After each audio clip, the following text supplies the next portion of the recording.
Assalamualaikum warahmatullahi wabarakatuh. Nama saya Medi Stefana Herman, kelas 12 IPS 3. Ingin menceritakan tentang yang pertama, Islam yang dibawa oleh Wali Songo atau para sunan. Yang kedua, peranan umat Islam pada masa penjajahan. Yang ketiga, kontribusi lembaga dan tokoh ulama Islam dalam berbangsa. Yang keempat, perlawanan terhadap Portugis. Dan yang kelima, perlawanan terhadap Belanda. Yang pertama, Islam yang dibawa oleh Wali Songo atau para sunan. Wali Songo atau 9 wali memiliki peran penting dalam penyebaran agama Islam di Nusantara, khususnya Pulau Jawa.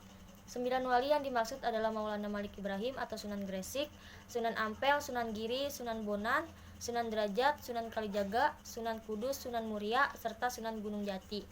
9 wali memiliki keterkaitan erat, baik berdasarkan ikatan darah ataupun hubungan guru dan murid. Mereka tinggal di pantai utara Pulau Jawa sejak awal abad ke-15 hingga pertengahan abad ke-16. Pemilihan wilayah ini sudah diperhitungkan oleh para wali.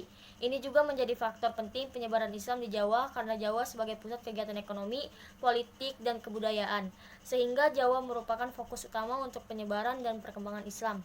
Yang kedua, peranan umat Islam pada masa penjajahan. Umat Islam punya peranan penting. Pertama, secara fisik umat Islam dengan Laskar Hibullah, kemudian diteruskan APS dan membantu TKR untuk mempertahankan NKRI dengan perang gerilya melawan sekutu Nika yang akan kembali berkuasa di Indonesia. Umat Islam juga membantu melawan Partai Komunis Indonesia yang akan menghancurkan NKRI. Pemberontakan PKI berjalan secara biadab dengan membantai para ulama dan santri. Namun dengan adanya kerjasama antara kelaskaran umat Islam dan kaum nasionalis serta TNI berhasil menghancurkan kekejaman dan kebiadaban pemberontakan PKI. Yang ketiga, kontribusi lembaga dan tokoh ulama Islam dalam berbangsa. Peranan lembaga pendidikan Islam dalam pembangunan. Yang pertama, melakukan usaha-usaha agar masyarakat Indonesia bertakwa pada Tuhan Yang Maha Esa. Yang kedua, menumbuhkan kesadaran berbangsa dan bernegara. Yang ketiga, memupuk persatuan dan kesatuan umat. Yang keempat, mencerdaskan bangsa Indonesia. Dan yang kelima, mengadakan pembinaan mental spiritual. Peranan ulama Islam pada masa perang kemerdekaan. Yang pertama, membina kader umat Islam melalui pesantren dengan aktif dalam pembinaan masyarakat. Yang kedua, turut berjuang secara fisik sebagai pemimpin perang.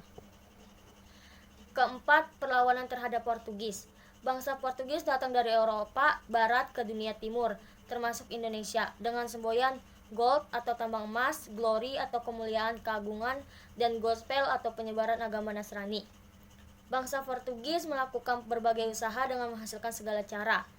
Antara lain pada tahun 1511, mereka merebut Bandar Malaka yang waktu itu berada di bawah kekuasaan Sultan Mahmud Syah, tahun 1488 sampai 1511.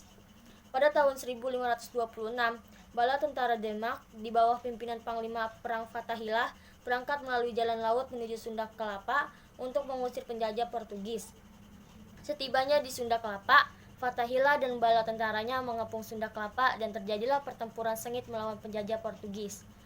Dalam pertempuran ini, Fathahillah dan bala tentaranya memperoleh kemenangan. Sunda Kelapa direbut dari tangan penjajah. Kemudian Sunda Kelapa diganti namanya menjadi Jayakarta atau Jakarta. Peristiwa ini terjadi pada tanggal 22 Juni 1527 Masehi, yang kemudian ditetapkan sebagai hari lahirnya kota Jakarta.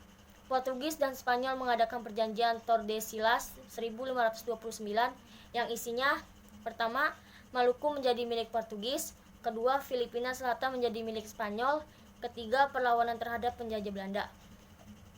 Kelima, perlawanan terhadap Belanda.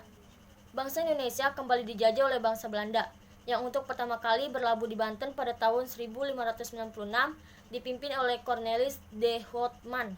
Tujuan kedatangan Belanda ke Indonesia sama dengan tujuan penjajah Portugis, yakni untuk memaksa praktik monopoli perdagangan dalam menanamkan kekuasaan terhadap kerajaan-kerajaan yang ada di wilayah Nusantara. Penjajah Belanda menempuh berbagai usaha dan menghalalkan segala cara. Misalkan menerapkan politik divide et impera, muslihat damai, mengeruk kekayaan sebanyak-banyaknya dari bumi Nusantara untuk membangun bangsanya, dan membiarkan rakyat Indonesia berada dalam kemiskinan dan keterbelakangan. Kurang lebihnya mohon maaf. Wassalamualaikum warahmatullahi wabarakatuh.